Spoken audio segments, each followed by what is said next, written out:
नमस्कार। बजट 2022 में honourable finance minister ने अपनी बजट की स्पीच में अपडेटेड रिटर्न के कंसेप्ट के बारे में बात करी ताकि एसएससी को आईटीआर फाइल करने का ज़्यादा टाइम मिल सके। अब इसको फॉलो करते हुए नोटिफिकेशन नंबर 48/2022 यानी नोटिफिकेशन नंबर 48/2022 आया, जिसने अपडेटेड रिटर्न को आईटीआर यू का नाम दिया। अब इस आईटीआर यू में बहुत सारी बातें हैं, कंडीशंस हैं, जिनके बारे में हम इस वीडियो में बात करेंगे। दोस्तों, हमने इस वीडियो में पूरी कोशिश की है अपडेटेड रिटर्न यानी आईटीआर यू से रिलेटेड हर प्रैक्टिकल एस्पेक्ट को कवर करने की, हर पॉसिबल क्वेश्चन के आंसर देने की। अगर फिर भी आपका कोई क्वेश्चन अनआंसर्ड रह गया है तो आप कमेंट बॉक्स में अपना क्वेश्चन पूछ सकते हैं, हम पूरी कोशिश करेंगे उसका रिप्लाई देने की। वीडियो शुरू करने से पहले आप सभी से एक रिक्वेस्ट है, अगर आपने हमारा चैनल सब्सक्राइब नहीं किया है तो प्लीज़ हमारे चैनल को सब्सक्राइब कर लीजिए। आपका कुछ नहीं जाएगा, हमारा मोटिवेशन बना रहेगा। चलते हैं स्क्रीन की तरफ। हाँ जी, आईटीआर यू यानी अपडेटेड रिटर्न्स के लिए इनकम टैक्स एक्ट में नया सेक्शन 139(8)(a) इंट्रोड्यूस किया गया है। आज हम जिन टॉपिक्स पे बात करेंगे वो हैं कि आईटीआर यू लाने का पर्पस क्या है। फिर हम बात करेंगे सेक्शन 139(8)(a) में क्या लिखा है, वेरी इंपॉर्टेंट। इस सेक्शन की लैंग्वेज में ही आपके बहुत सारे क्वेश्चंस के आंसर मिल जाएंगे। कौन आईटीआर यू फाइल कर सकता है, कौन आईटीआर यू फाइल नहीं कर सकता है, कितनी बार आईटीआर यू फाइल कर सकते हैं, टाइम लिमिट क्या है, और क्या आईटीआर यू एक बार फाइल कर दी क्या उसे रिवाइज कर सकते हैं या नहीं, टैक्स कब पे करना है। सेक्शन 140B बहुत इंपॉर्टेंट, एक नया सेक्शन आईटीआर यू के साथ इंट्रोड्यूस किया गया है, इस पर भी बात करेंगे। लीगल रेफरेंस क्या है, क्या सेक्शंस हैं, कौन से रेलिवेंट रूल्स हैं जो आईटीआर यू से रिलेटेड हैं, स्टूडेंट्स के लिए भी और प्रोफेशनल्स के लिए भी बहुत इंपॉर्टेंट है। और लास्ट में थोड़ी देर क्वेश्चंस पे भी बात करेंगे जो हम प्रैक्टिकल्स फेस कर सकते हैं।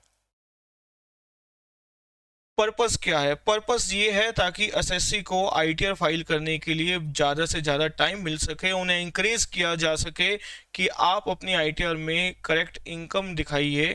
उनके लिए एक वॉलंटरी टैक्स कंप्लायंस का ऑप्शन खोल दिया गया है ताकि लिटिगेशन कम से कम हो। उनको इंकरेज किया जा रहा है कि आइए आप खुद ही अपनी आईटीआर सही से भरिए। अगर आपने कोई इनकम नहीं दिखाई है या इनकम कम दिखाई है तो आप आईटीआर यू के जरिए उसको सही कर दीजिए और लिटिगेशन फ्री रहिए। कई लोग ऐसे होते हैं जिन्होंने आईटीआर भर दी, बाद में उन्हें पता चला यार आईटीआर में ये गलती हो गई, अब उनको रात को नींद नहीं आ रही है, तो उनके लिए ये ऑप्शन बहुत बेनिफिशियल होने वाला है। अगर वो लिटिगेशन से बचना चाहते हैं कि आइए अपनी करेक्ट इनकम डिक्लेयर कीजिए और जो भी आपका टैक्स बनता है वो पे कीजिए इंटरेस्ट के साथ। डेफिनेटली इसके जरिए सरकार कुछ एडिशनल रिवेन्यू जनरेशन भी करना चाहती है। सरकार का पर्पस और ज़्यादा टैक्स कलेक्ट करना भी है साथ साथ। सेक्शन 139(8)(a क्या कहता है, एनी पर्सन, कोई भी पर्सन, चाहे वो इंडिविजुअल हो, एलएलपी हो, कंपनी हो, body of individual, partnership firm हो, कोई भी हो, चाहे ऑडिटेड हो, नॉन ऑडिटेड हो, रेजिडेंट हो, नॉन रेजिडेंट हो, कोई भी पर्सन आईटीआर यू भर सकता है वेदर और not he has furnished a return. चाहे उसने आईटीआर भरी हो या आईटीआर ना भरी हो, चाहे उसने बिलेटेड रिटर्न भरी हो, चाहे उसने रिवाइज रिटर्न भरी हो, या उसने नॉर्मल रिटर्न भरी हो, सेक्शन 139(1) में रिटर्न भरी हो, सेक्शन 139(4) में बिलेटेड रिटर्न भरी हो, या सेक्शन 139(5) में रिवाइज रिटर्न फाइल की हो, वो आईटीआर यू फाइल कर सकता है। मे furnish N updated return of income यानी आईटीआर यू, वो अपनी आईटीआर यू फाइल कर सकते हैं। और the income of any other person in respect of which he is accessible under the act.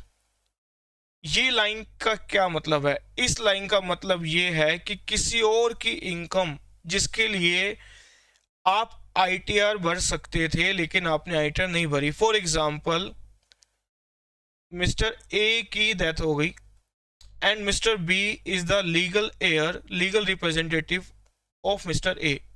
अब मिस्टर ए की कुछ इनकम थी जो टैक्सेबल थी बट आईटीआर नहीं भरी और आईटीआर का टाइम निकल गया, तो क्या मिस्टर बी आईटीआर यू भर के उस इनकम पे टैक्स दे सकते हैं, तो ताकि मिस्टर बी को किसी लिटिगेशन में ना फंसना पड़े? आंसर इज यस, उनके लिए भी आईटीआर यू की विंडो ओपन है। क्लियर? दोबारा पढ़ते हैं। एनी पर्सन, कोई भी पर्सन भर सकता है, वेदर और not he is furnish a return. अगर आईटीआर नहीं भी भरी तो भी आप ITR you with in the time limit भर सकते हैं। टाइम लिमिट क्या है? 24 month from the end of assessment year.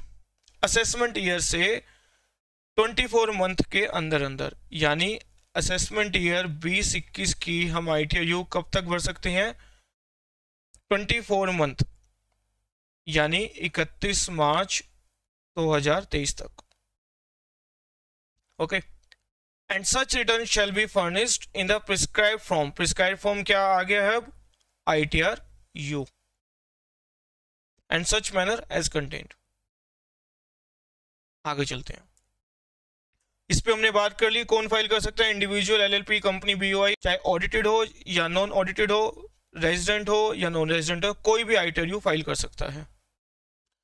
अब बात करते हैं कौन आईटीआर यू नहीं भर सकता है।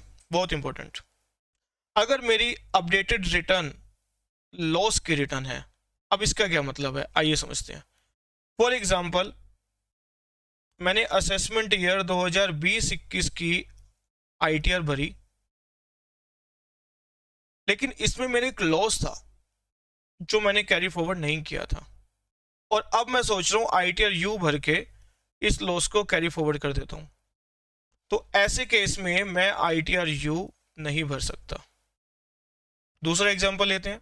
मैंने आईटीआर भरी ही नहीं और मेरा बिजनेस लॉस रह गया। मुझे किसी ने बताया भाई लॉस था, आईटीआर तो भर देता ताकि लॉस कैरी फॉरवर्ड हो जाता। तो क्या मैं आईटीआर यू भर के लॉस कैरी फॉरवर्ड कर सकता हूं? Answer is no. सो अगर मेरी अपडेटेड रिटर्न में लॉस मैं दिखाना चाहता हूं तो आईटीआर यू मैं फाइल नहीं कर सकता। सेकंड पॉइंट, आईटीआर यू में मैं अपनी टैक्स लायबिलिटी डिक्रीज नहीं कर सकता। अगर आप सोचें कि मैंने टैक्स ज़्यादा भर दिया और अब मुझे अपना टैक्स कम करना है, तो मैं आईटीआर यू फाइल नहीं कर सकता। डिपार्टमेंट ने आईटीआर यू का कंसेप्ट वन साइडेड रखा है बस। आप आईटीआर यू में अपनी टैक्स लायबिलिटी कम नहीं कर सकते। आप आईटीआर यू में रिफंड क्लेम नहीं कर सकते, और अगर रिफंड क्लेम किया है आपने ओरिजिनल रिटर्न में तो आप उस रिफंड को बढ़ा नहीं सकते। और अगर आपने आईटीआर यू फाइल कर दी है तो आप आईटीआर यू दोबारा फाइल नहीं कर सकते। इसका मतलब once you have filed ITR U, you cannot file the ITR U again for the same assessment year। आप ITR U 1 साल की 2 बार नहीं भर सकते।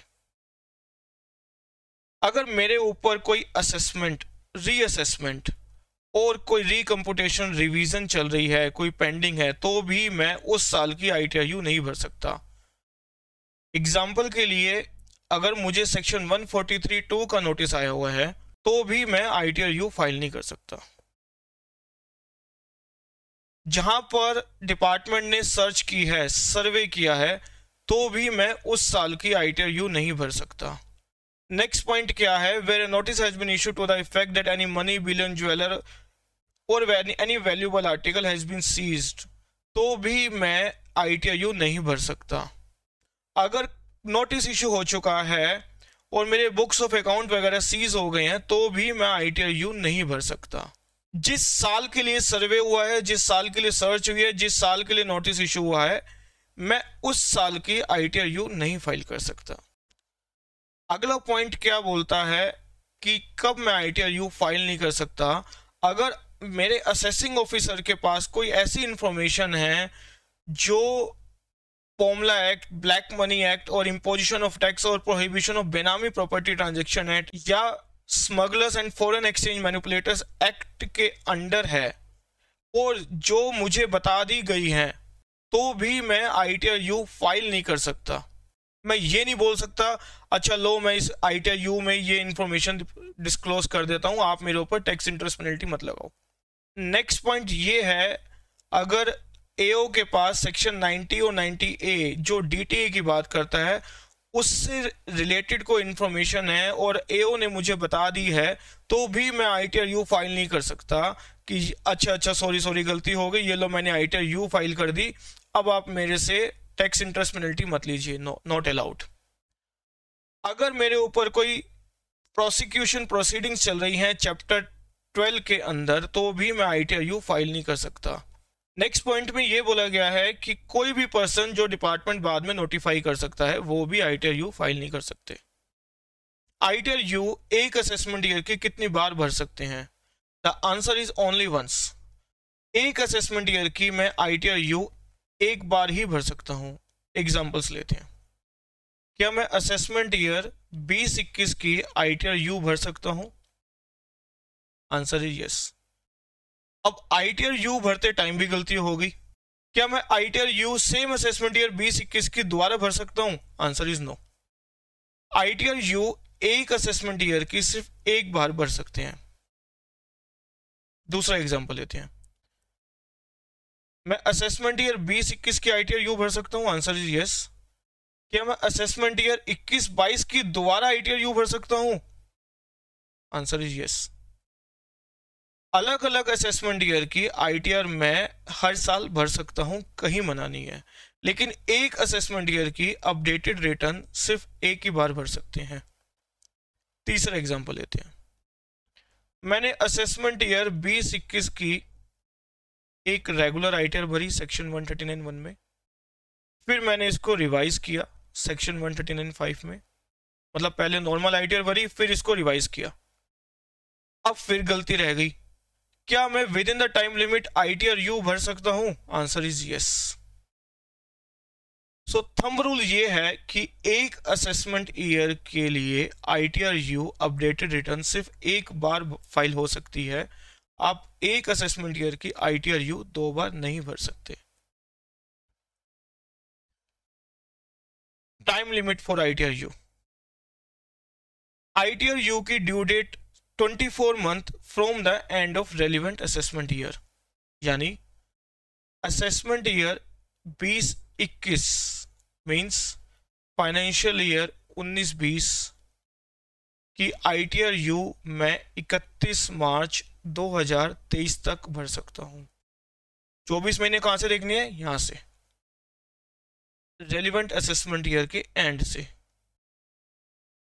तो फाइनेंशियल ईयर से देखा जाए तो मुझे 36 महीने मिलते हैं ITR U भरने के। सिमिलरली असेसमेंट ईयर 21-22 के लिए ITR U की ड्यू डेट 31 मार्च 2024 होगी। एक क्वेश्चन और, असेसमेंट ईयर 2019-20 की क्या मैं ITR U फाइल कर सकता हूं? Answer is no. Notification number 48/2022 बहुत क्लियर है कि ITR U डिपार्टमेंट ने असेसमेंट ईयर 2021 से भरने के लिए अलाउ किया है। असेसमेंट ईयर 19-20 की मैं ITR U नहीं भर सकता। ITR U का कंसेप्ट असेसमेंट ईयर 2021 से शुरू है। क्लियर? आगे चलते हैं। Can we revise ITR U? Answer is no. Once ITR U filed, you cannot revise updated return. Time limit for payment of tax, very important. Tax कब पे करना है? एक नया सेक्शन 140B इंट्रोड्यूस किया गया और सेक्शन 139(9) जो डिफेक्टिव रिटर्न का सेक्शन है उसमें भी एक अमेंडमेंट की गई और ये कहा गया कि आपकी ITR जो आपने सेक्शन 139(8)A यानी ITR U फाइल की है वो डिफेक्टिव हो जाएगी अगर आपने ITR फाइलिंग के टाइम टैक्स पे नहीं किया तो। मींस अगर मैं ITR U फाइल कर रहा हूं तो मुझे उसमें टैक्स पेमेंट की डिटेल डालनी है, मतलब टैक्स की पेमेंट साइमल्टेनियसली होगी। आप ऐसे नहीं कर सकते कि ITR U पहले फाइल कर दें और टैक्स की पेमेंट बाद में कर दें। ITR U में वैलिड प्रूफ ऑफ पेमेंट जाएगा, तो टैक्स की पेमेंट आपको साथ साथ करनी है, बाद में नहीं करनी। एडिशनल पेमेंट ऑफ टैक्स, एक नया कंसेप्ट आया है आईटीआर यू के साथ कि आईटीआर यू जब आप भरेंगे तो आपको एडिशनल टैक्स भी पे करना है। अभी एडिशनल टैक्स कितना है इस पे बात करते हैं। अगर आपने अपनी अपडेटेड रिटर्न भरी है within a 12 month from the end of relevant assessment year, then the additional tax is 25% of tax and interest. अगर आपने अपनी अपडेटेड रिटर्न भरी है after the expiry of 12 months but before the expiry of 24 months, तो आपका additional tax बैठेगा 50% of tax and interest. अब इसका मतलब क्या है, एग्जाम्पल लेते हैं।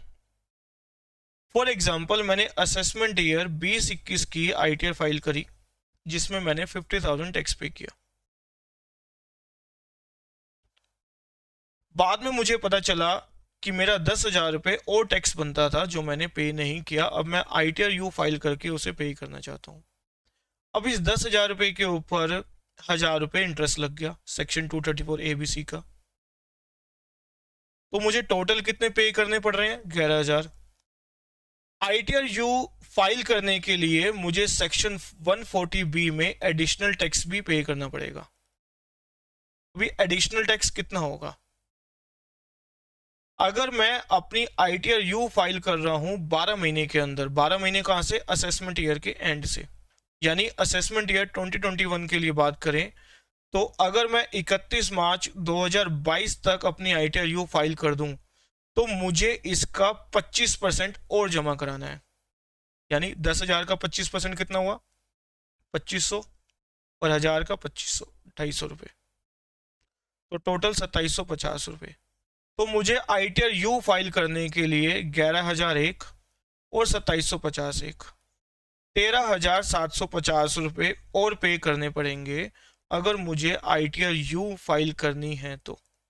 और यही अगर मैं ITR you updated return file कर रहा हूँ 31 मार्च 2023 तक, 22 के बाद और 2023 तक, तो मुझे इसका 50% जमा कराना पड़ेगा, यानी 5,500। तो टोटल मुझे कितने जमा कराने पड़ेंगे, 11,000 प्लस 5,500, 16,500 रुपये। तो एडिशनल टैक्स ये है, यानी 10,000 का मेरा टैक्स रह गया था, ये मेरा इंटरेस्ट था, 11,000 ये प्लस इसके ऊपर एडिशनल टैक्स। यहां पे एक इंटरेस्टिंग बात यह है कि सरकार इस प्रोविजन के जरिए इंटरेस्ट के ऊपर भी टैक्स ले रही है। नॉर्मली टैक्स के ऊपर इंटरेस्ट लगता है, लेकिन यहां पे इंटरेस्ट के ऊपर भी टैक्स लिया जा रहा है। अब फ्यूचर में इसके ऊपर क्या लिटिगेशंस होने वाली हैं, क्या डिस्प्यूट होने वाले हैं, वो टाइम बताएगा। लेकिन आज की डेट में सरकार हमसे इंटरेस्ट के ऊपर भी टैक्स लेने की बात कर रही है। एक इंपॉर्टेंट बात और, दिस टैक्स इंक्लूड्स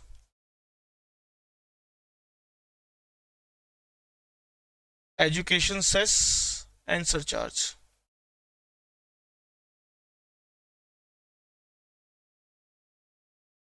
मतलब टैक्स में एजुकेशन सेस और सरचार्ज भी इंक्लूड होगा। आइए, लीगल रेफरेंस क्या है अपडेटेड रिटर्न्स के लिए। फाइनेंस बिल 2022 में ये कंसेप्ट इंट्रोड्यूस हुआ, फिर नोटिफिकेशन नंबर 48/2022 29 अप्रैल को इशू किया गया। Section 139(8)A rule 12AC and section 140B जो अपडेटेड रिटर्न्स के बारे में बात करते हैं। आइए कुछ अब क्वेश्चंस लेते हैं। नंबर 1, मैंने असेसमेंट ईयर 21-22 की आईटीआर फाइल नहीं की और मेरा कोई टैक्स नहीं बनता, नील रिटर्न, क्या मैं आईटीआर यू फाइल कर सकता हूं? Answer is yes. आज की डेट में सीबीडीटी ने नोटिफिकेशन में कहीं भी मना नहीं किया है। मना क्या है? मना यह है कि मेरी लॉस की रिटर्न ना हो, मेरा टैक्स कम ना हो रहा हो, मैं रिफंड ना क्लेम कर रहा हूं, ना रिफंड बढ़ा रहा हूं, तो मेरी तो नील रिटर्न है। तो क्या मैं ITRU फाइल कर सकता हूं अगर मैंने नॉर्मल रिटर्न फाइल नहीं की है? Answer is yes, we can file ITRU as on today. कल को अगर इसमें CBDT ने मना कर दिया या कोई क्लैरिफिकेशन आ गई तो कह नहीं सकते। आज की डेट में नील रिटर्न आप ITRU से फाइल कर सकते हैं। सेकंड क्वेश्चन, मैंने असेसमेंट ईयर 21-22 की ITR फाइल करी। ITR फाइल करते टाइम P&L में तो सही इंफॉर्मेशन फाइल हो गई, बट बैलेंस शीट में कुछ गलती हो गई। कैश इन हैंड गलत फाइल हो गया, या कोई भी XYZ आइटम्स मेरे बैलेंस शीट में फाइल नहीं हुई या गलत फाइल हो गई। क्या मैं ITRU फाइल करके उसको ठीक कर सकता हूं balance sheet item? Answer is no. ITRU में बैलेंस शीट आइटम्स को ठीक करने का कोई भी प्रोविजन नहीं है। क्लियर? तीसरा क्वेश्चन, मैंने असेसमेंट ईयर 21-22 की ITR फाइल कर दी या ITR फाइल नहीं की। मुझे ऑडिट करवाना था जो मैंने नहीं करवाया। क्या ITRU फाइल करके मैं ऑडिट करवा सकता हूं? Answer is no. ITRU सिर्फ ITR फाइलिंग के लिए बात करता है, ऑडिट के लिए ITRU में कोई प्रोविजन नहीं है। दोस्तों अभी ITRU पोर्टल पर लाइव नहीं हुई है। जैसे ही ITRU पोर्टल पर लाइव होगी और ITRU फाइल होनी शुरू हो जाएगी, हम पूरी कोशिश करेंगे ITRU से रिलेटेड लाइव डेमो पे एक वीडियो लाने की। वीडियो देखने के लिए धन्यवाद। Thank you.